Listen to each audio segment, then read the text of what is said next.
What you have to do is just look at yourself in the mirror.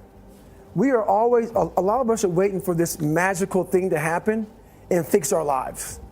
Like, for instance, a lot of things damaged my life. It wasn't just all me. You know, it's your dad, it's your mom, it's your childhood, it's being bullied. It's so many things that we all have a story. But what happens is we're always sitting in, I call it poopy pants. We're all sitting back, woe is me, kicking rocks down the street. Yeah. We're waiting for some magical miracle to happen to get fixed. And that's not gonna happen. You have to do that. You have to face all these things because they're not all yours to own. No matter what happens. So how do you make that move? Well, how you do it first is, I call it the accountability mirror. Mm-hmm. When I was 16, 17 years old, I went to this mirror, looked at myself in the mirror, and I saw a person that I wasn't proud of. Mm-hmm. You have to call yourself out. You have to call yourself out in a way that's not kind. Mm-hmm. We live in a very kind, gentle world. We have to find the right words for situations. You have to call yourself out for what it is and change the problem. You have to be real with yourself, real and raw with yourself to fix the problem. About is basically leveling the playing field.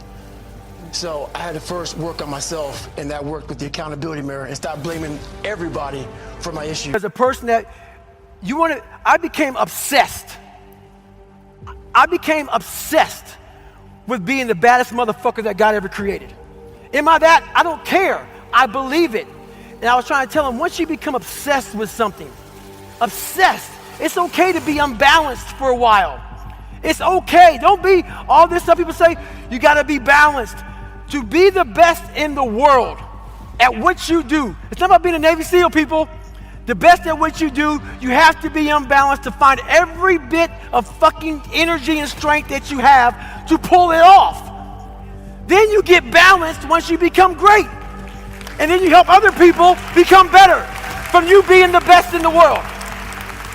So if your family doesn't understand, why are you so daggone crazy? Because I'm trying to be the best I can to give you the best that I am. And it takes being fucking obsessed to where people think you're crazy. People look at me and say, oh my God, you're a masochist, you're this and that. I'm not gonna get into how bad I was in all these races and SEAL training. I had 21 stretch fractures going through Hell Week. And it's just about you against you now, and ain't nobody coming back to save you. God's up there, but God's gonna look at you smiling and saying, what the fuck are you made of? That's what's gonna happen. That's how I look at my relationship with God. What are you made of? Let me see now. You're gonna be fine. It's gonna hurt. You're not gonna wanna do it. You're gonna cry. You're gonna suffer. It's gonna be horrible. But it starts in that accountability mirror of, if you're fat, you cannot say anything besides that you're fat. If you're lazy, if you're a liar, if you're a cheater, if you're on drugs, if you're whatever you are, you must look in that mirror and be brutally honest with yourself and call yourself out for what you are and what you're not. And put sticky notes up on there about what needs to be changed. And every day of your life from now on moving forward, it starts with that accountability mirror about how am I going to change my life for the better. Well, the next step now is you got to now start fixing one of those problems. So for me, I had so many damn problems, man. I still have them today. It's about facing, so let's say you're fat. Mm-hmm. What has caused you to eat too? So now you got to investigate this. A lot of people just don't have an eating disorder. A lot of people eat for comfort. A lot of people eat for depression. A lot of people eat because of their childhood, whatever. You got to now see, why the fuck am I depressed? Why am I here? So you got to do I call it the live autopsy in my book and figure out what my problem is. People want to say, well, I need to work out more and stop eating so much. Yeah, that's how you fix that. But if you don't fix the damn root cause of the problem, which is usually a mental problem, you are off somewhere in your mind. Somewhere made you insecure or not happy. Something in there has caused you to be this way, and you're compensating it by eating too much damn food. You lost pride in yourself. You lost confidence in yourself. It's all these things. So it's never as easy as, I need to go to the fucking gym, hit the weights, and stop eating less.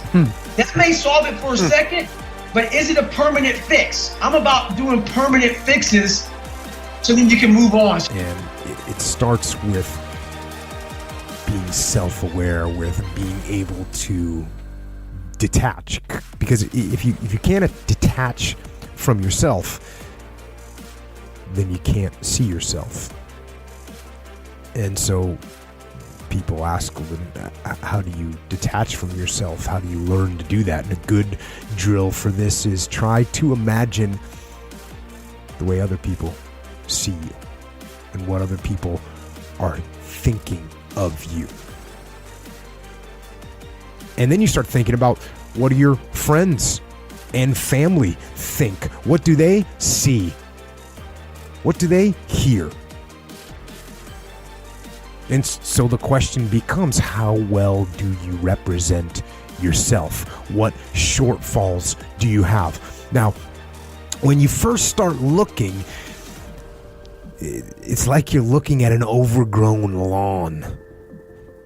There are some big, obvious problems, so you do a broad, just kind of general cut of the grass. You fix some of the big, easy problems that are obvious.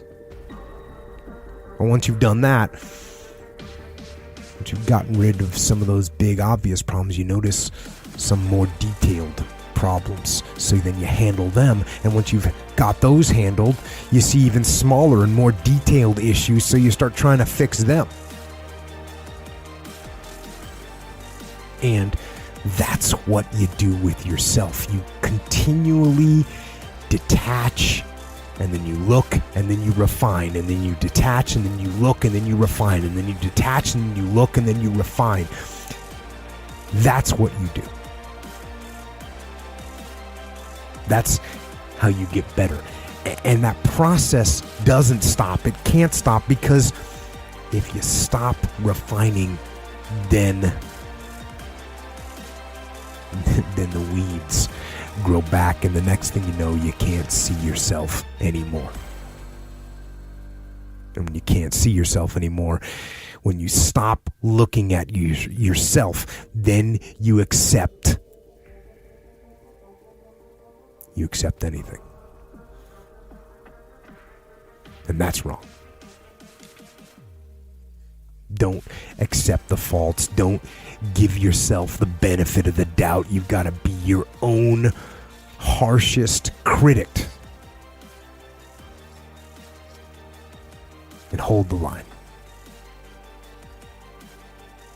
And don't let go.